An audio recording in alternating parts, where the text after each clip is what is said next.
So, good morning to all of you. We have completed first part of fungi yeast, that is up to asexual reproduction.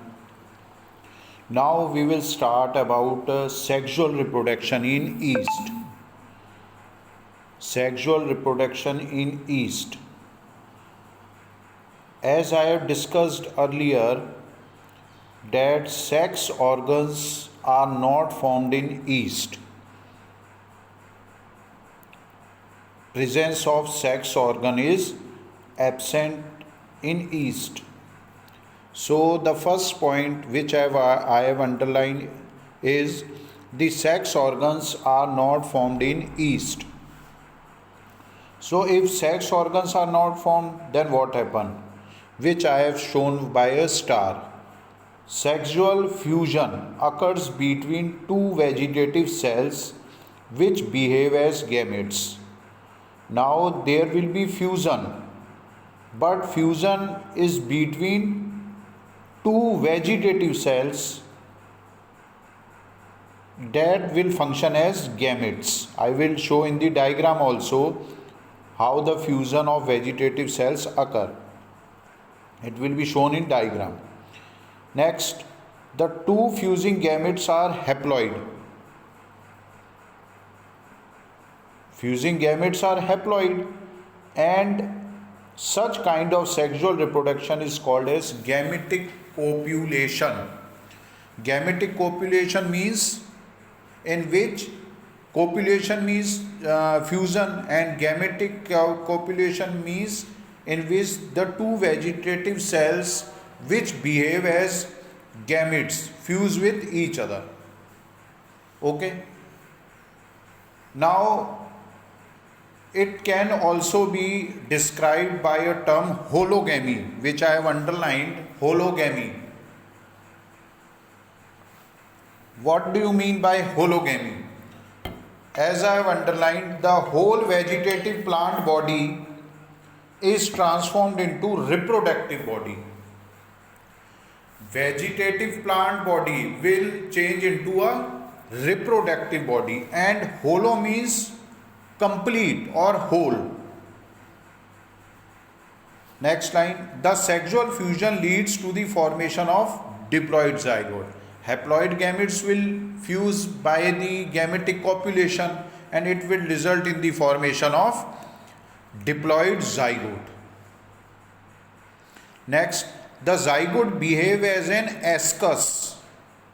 Now this zygote, which is formed by the fusion of haploid gametes, will function as ascus, and this ascus will form 4 to 8 haploid ascospores. Now spores are formed, and if spores are formed, then it will germinate under favorable condition by the formation of germ tube, which we have discussed in earlier fungi. So it is very easy related with sexual reproduction of yeast. Now a scientist which is called as Goulier-Monde. If you can remember this scientist, then it is easy, but if you can't remember, then please go through these three life cycle which I will discuss. First one is haplobiontic life cycle. Haplobiontic. If I say haplobiontic, haplo means haploid phase. So you will easily learn in which the haploid phase is long and diploid phase is short. It is called as haplobiontic life cycle.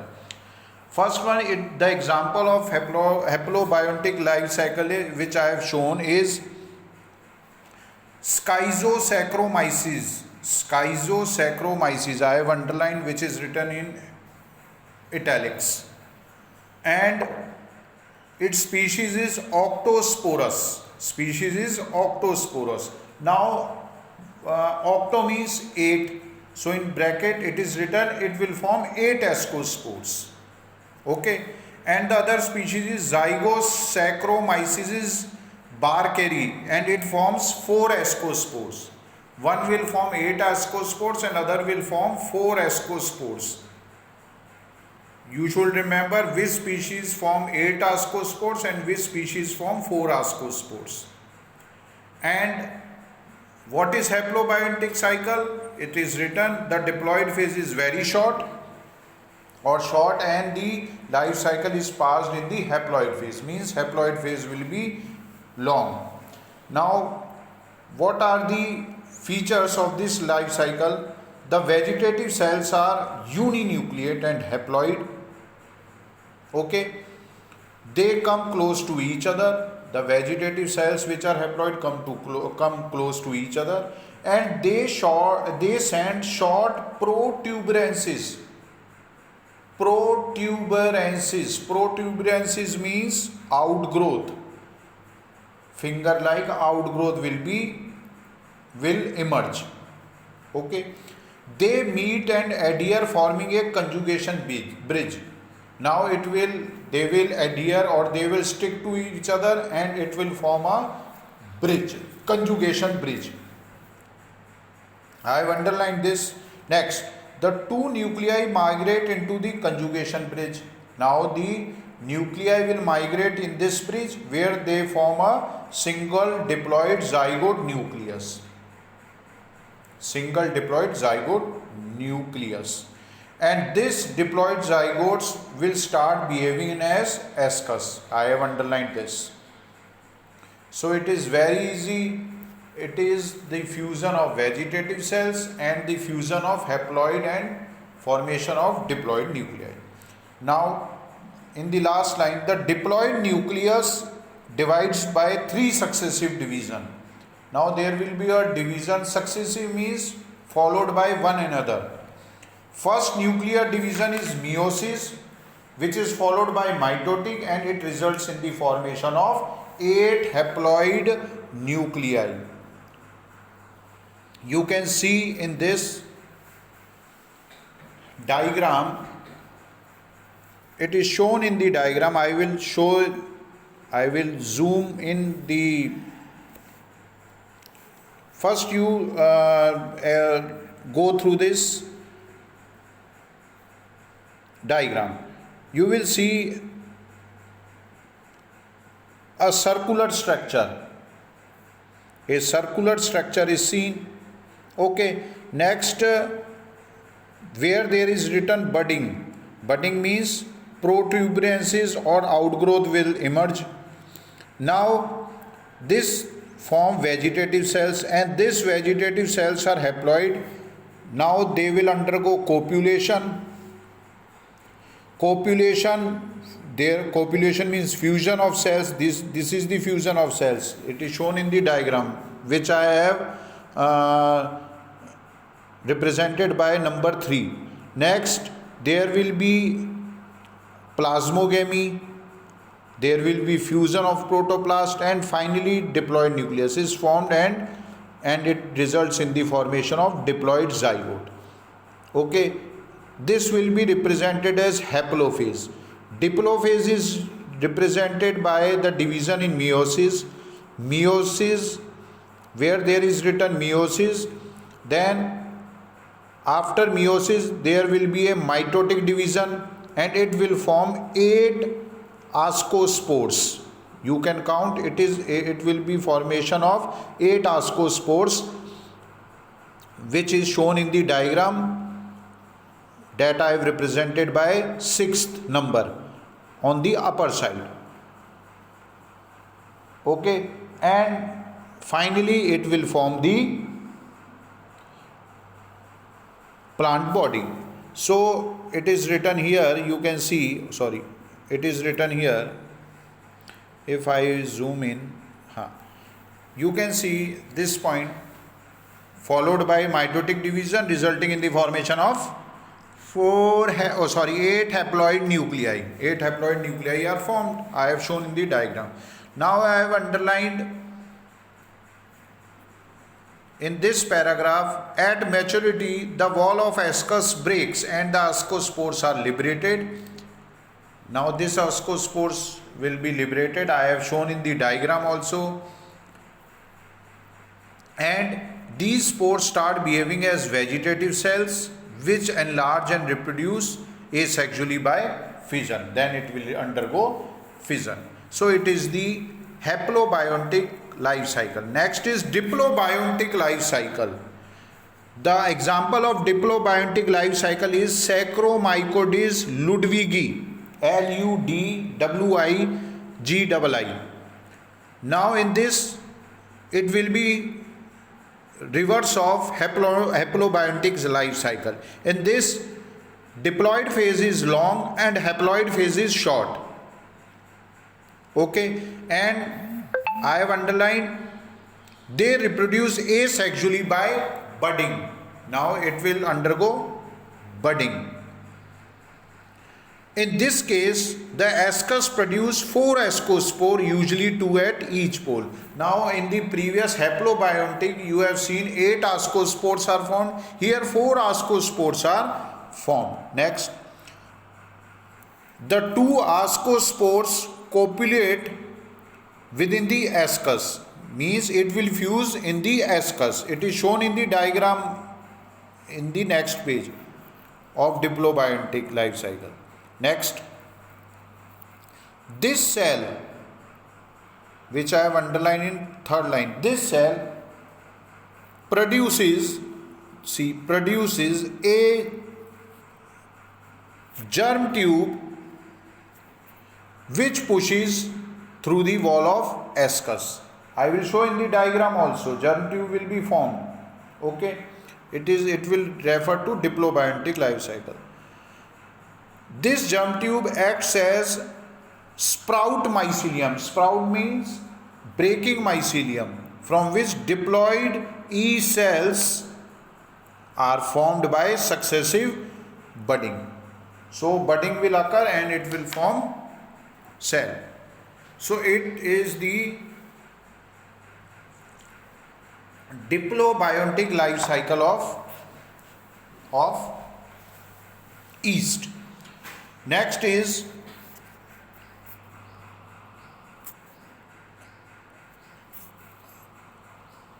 haplodiplobiontic life cycle. It will occur in the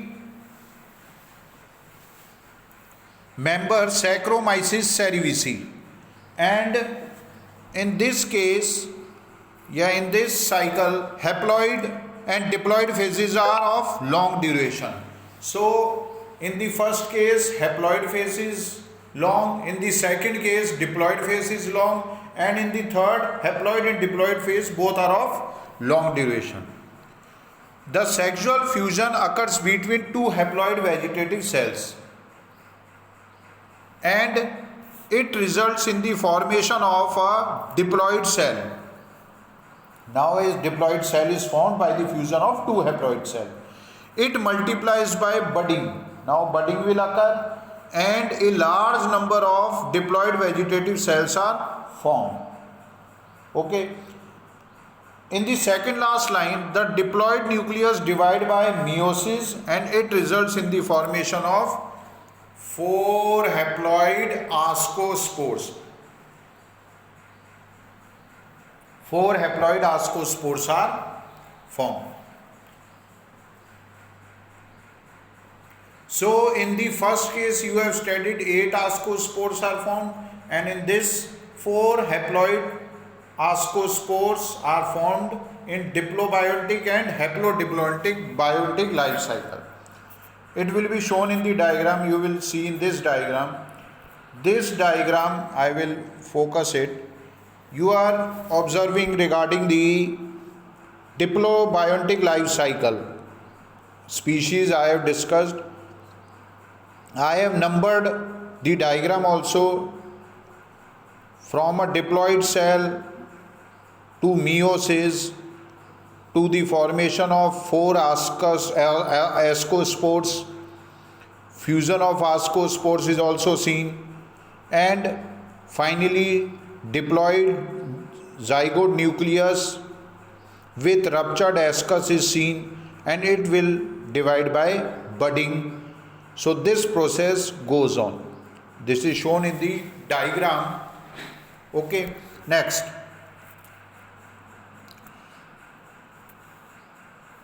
The third part is haplodiploidic biotic life cycle, which I will show in the next page. But before this, we will complete the last part of the yeast fungi, economic importance of fungi, and it is definitely come in exams. So yeast has a economic importance,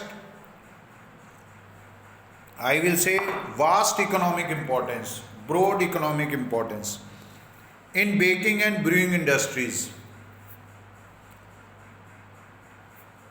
As I have underlined, yeast has the ability to ferment carbohydrate media, or you can say simply sugars, which results in the formation of ethyl alcohol and carbon dioxide. Always remember कि when there will be fermentation, it will result in the formation of ethyl alcohol, and it is this process is called as alcoholic fermentation. It is written in the equation also. You can, it is not necessary to write the equation, but you can remember it. And the enzyme which is responsible is zymase enzyme. Next, I have ticked some species of yeast which are helpful in different industrial part. First one is Saccharomyces cerevisiae. It is called as beer yeast, and it is helpful in the formation of beer. Next is Saccharomyces ellipsoidans. It helps in wine making, for the preparation of wine. Next, this is the diagram also, and this page also represent the economic importance also. Next is Saccharomyces sake. It helps in the fermentation of rice. Next is Saccharomyces pyriformis. It also helps in the formation of ethyl alcohol. Saccharomyces pombe, Pombe, and Piscia menstruosus, and it has also helped in the fermentation of sorghum. So you can remember some of these species for economic importance. And this is the diagram for haplodiploidic life cycle, in which both haploid and diploid phases are long. I have represented with the number also. You can draw this, all this components of haplodiploidic biotic life cycle. Next is yeast cake. Yeast cake. Okay. They are used in brewing and baking industries, directly eaten as food. Okay. And some of the products are yeast are also used to obtain glycerol, fatty acid, ether, acetic acid, and succinic acid. Means some types of acids are also produced by different species of yeast. Now the last part is harmful activity of yeast. I have ticked different species of yeast which are representing harmful activities of the fungi yeast. So it completes all about yeast fungi. Thank you very much.